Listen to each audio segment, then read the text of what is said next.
Kita lihat umpamanya di Semenanjung saja, yang terbaru Johor Singapore Economic Zone yang telah menjadi tarikan kepada pembangunan, pertumbuhan, pelaburan termasuk teknologi baru, data center, artificial intelligence, itu menjadi tumpuan.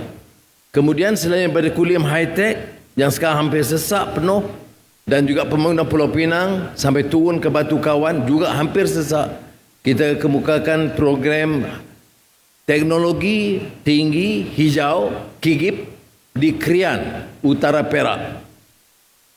Selain daripada Automotive City di Tanjung Malim. Sebab itu pengembangan projek-projek ini untuk negeri kalau dimulakan Semenanjung sangat penting. Dan sekarang umpamanya bila pembangunan hidro dan hidrogen hijau di Kenyir, dia merupakan satu pemusatan minat pelabur antarabangsa.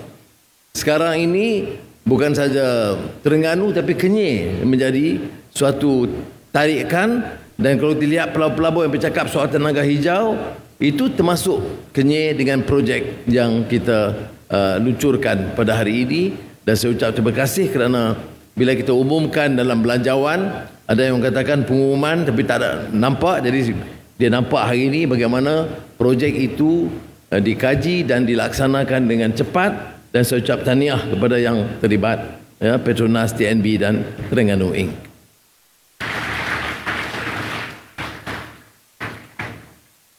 Jadi satu pengajaran. Pertama, projek yang telah diumumkan segera dilaksanakan. Walaupun ini rencana daripada syarikat-syarikat utama kerajaan, tetapi ia dengan sendiri dapat tarikan. Dan seperti mana yang disebut Saudara Kemal tadi, dia ada kaitan dengan apa yang disebut sebagai ASEAN Power Grid, tenaga ASEAN. Maknanya dari Vietnam ada projek kabel bawah dasar laut, undersea cable ke Kelantan, dan terpaksa bina grid baru. Grid yang lama dianggap kecil, tidak boleh menampung kekuatan 500-2000 ini.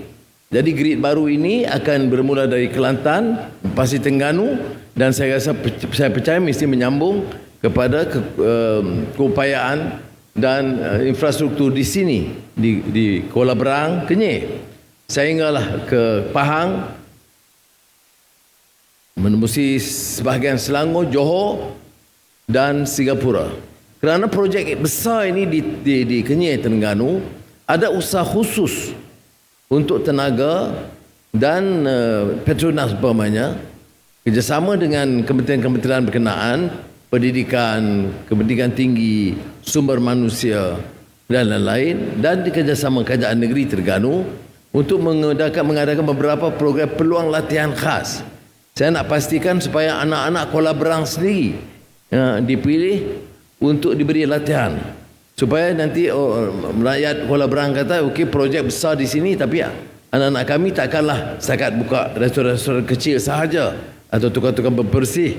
Baik, itu boleh diteruskan kerana kita perlu tenaga mereka, tetapi eloklah dirancang supaya ada tempat di mana anak-anak dari Kuala Berang dan Terengganu juga diberi latihan khusus satu kota supaya ada manfaat dan faedah.